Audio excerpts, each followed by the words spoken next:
Assalamualaikum warahmatullahi wabarakatuh. Perkenalkan, nama saya Rizky Aida Musabakah. Saya mahasiswi S2 Hukum Universitas Islam Indragiri. Pada kesempatan kali ini, saya akan mempresentasikan tentang sejarah konstitusi di Indonesia. Sejarah pertumbuhan konstitusi. Konstitusi tertulis pertama adalah Konstitusi Madinah atau disebut sebagai Piagam Madinah. Kemudian dalam piagam tersebut dirumuskan kebebasan beragama, hubungan antar kelompok, kewajiban mempertahankan kesatuan hidup, dan lain-lain. Setelah kemerdekaan Indonesia diraih, kebutuhan akan sebuah konstitusi resmi segera harus dirumuskan. Pasca ikrar kemerdekaan, Panitia Persiapan Kemerdekaan Indonesia mengadakan sidangnya yang pertama kali dan menghasilkan beberapa keputusan sebagai berikut. Yang pertama, menetapkan dan mengesahkan pembukaan Undang-Undang Dasar 1945 yang bahannya diambil dari RUU yang disusun oleh Panitia Perumusan pada tanggal 22 Juni 1945.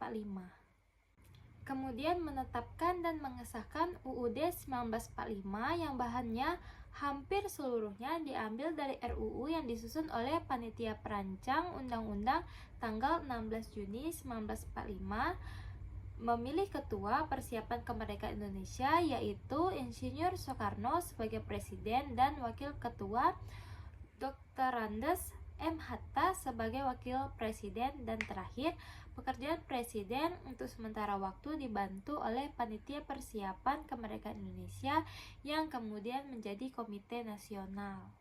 Perubahan UUD 1945 dan hasilnya. Istilah perubahan konstitusi mencakup dua pengertian. Yang pertama, amandemen konstitusi. Perubahan yang dilakukan merupakan adendum atau sisipan dari konstitusi yang asli. Konstitusi yang asli tetap berlaku. Sistem perubahan ini dianut oleh Amerika Serikat. Yang kedua, pembaharuan konstitusi. Perubahan yang dilakukan adalah baru secara keseluruhan. Yang berlaku adalah konstitusi yang baru, yang tidak ada kaitannya lagi dengan konstitusi yang lama. Sistem ini biasa dipakai oleh Belanda, Perancis, dan Jerman.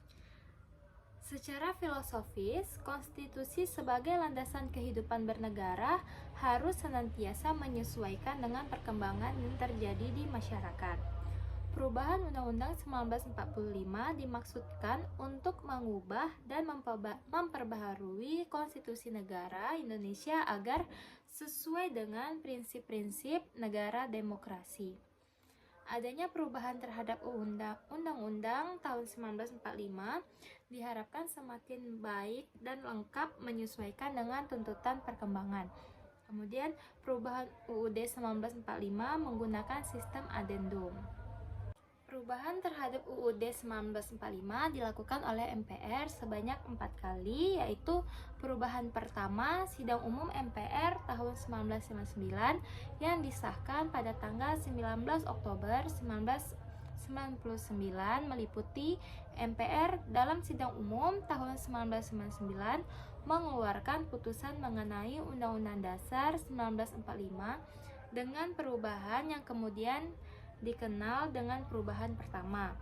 Perubahan pertama atas UUD 1945 tersebut diambil dalam suatu putusan majelis pada tanggal 19 Oktober 1999.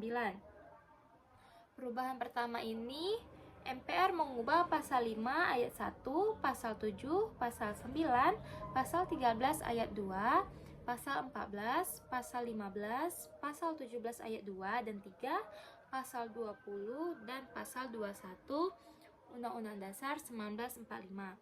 Perubahan pertama yang telah diamandemen sebanyak 9 pasal. Perubahan kedua, sidang tahunan MPR disahkan tanggal 18 Agustus 2000 yang membahas MPR dalam sidang tahunan tahun 2000 mengeluarkan putusan mengenai Undang-Undang Dasar 1945 dengan perubahan yang kemudian dikenal dengan perubahan kedua yang diambil dan ditetapkan tanggal 18 Agustus tahun 2000. MPR RI mengubah dan atau menambahkan pasal 18, pasal 18A, pasal 18B, pasal 19, pasal 20 ayat 5, pasal 20A, pasal 22A, dan seterusnya. Perubahan ketiga, sidang tahunan MPR disahkan pada tanggal 10 November 2001. MPR dalam sidang tahunan 2001 ini mengeluarkan putusan mengenai Undang-Undang Dasar 1945 dengan perubahan yang kemudian dikenal dengan perubahan ketiga yang diambil dan ditetapkan pada tanggal 10 November 2001.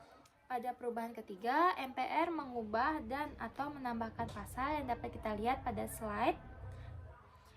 Jadi, pada amandemen yang ketiga, yang diamandemen sebanyak 23 pasal. Nah, terakhir perubahan keempat, sidang tahunan MPR disahkan 10 Agustus tahun 2000.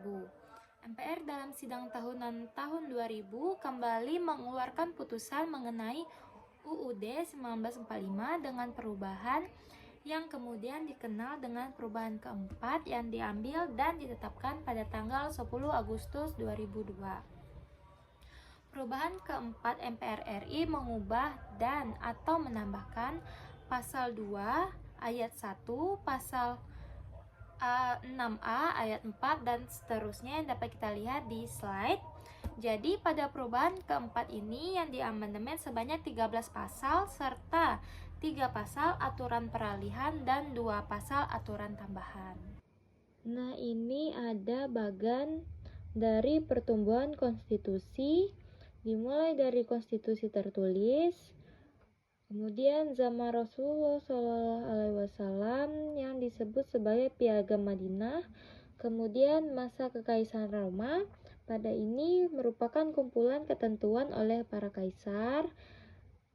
Kemudian ada Du Kontrak Sosial, Konstitusi Prancis, kemudian ada konstitusi modern, dan kembali lagi menjadi konstitusi tertulis. Pada UUD tahun 1945, pada tanggal 17 Agustus 1945 sampai dengan 27 Desember 1949, sistem pemerintahannya merupakan presidensil dan parlementer. Kemudian konstitusi RIS mulai dari 27 Desember 1949 sampai dengan 17 Agustus 1950. Sistem pemerintahannya menganut parlementer. Undang-Undang Dasar Sementara tahun 1950 pada tanggal 17 Agustus 1945 sampai dengan 5 Juli 1959 itu juga merupakan parlementer sistem pemerintahannya.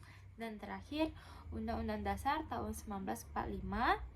Ini kembali lagi ya, dekret mulai tanggal 5 Juli 1959 sampai dengan 11 Maret 1966 dan juga tanggal 11 Maret 1966 sampai dengan Mei 1998 kembali lagi menjadi presidensil yang di dalamnya termasuk demokrasi terpimpin dan demokrasi militeristik birokratik.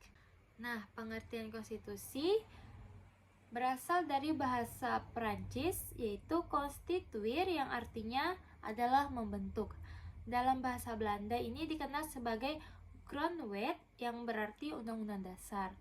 Terus secara terminologi konstitusi adalah sejumlah aturan-aturan dasar dan ketentuan-ketentuan hukum yang dibentuk untuk mengatur fungsi dan struktur lembaga pemerintahan termasuk dasar hubungan kerjasama antar negara dan masyarakat atau rakyat dalam konteks kehidupan berbangsa dan bernegara. Pengertian konstitusi pada dasarnya ada dua, yaitu berdasarkan sosiologis dan politik. Pengertian konstitusi merupakan faktor kekuatan yang nyata dalam masyarakat. Jadi, konstitusi menggambarkan hubungan antara kekuasaan yang terdapat dengan nyata dalam suatu negara. Yang kedua, berdasarkan yuridis. Pengertian konstitusi adalah suatu naskah yang memuat semua bangunan negara dan sendi-sendi pemerintahan.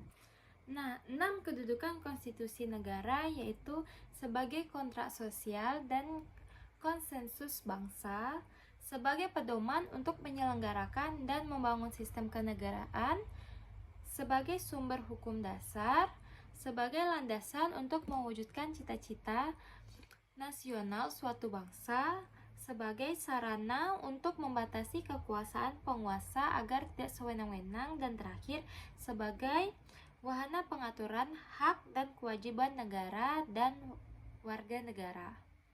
Tujuan adanya konstitusi untuk memberikan pembatasan sekaligus pengawasan terhadap kekuasaan politik, melepaskan kontrol kekuasaan dari penguasa sendiri, dan memberikan batasan-batasan ketetapan bagi para penguasa dalam menjalankan kekuasaannya. Di dalam negara-negara yang mendasarkan dirinya atas demokrasi konstitusional, Undang-Undang Dasar memiliki fungsi yang khas, yaitu membatasi kekuasaan pemerintah sedemikian rupa sehingga penyelenggaraan kekuasaan tidak bersifat sewenang-wenang. Dengan demikian, diharapkan hak-hak warga akan lebih terlindungi. Itu dia tadi arti penting konstitusi bagi suatu negara. Demikian presentasi saya. Assalamualaikum warahmatullahi wabarakatuh.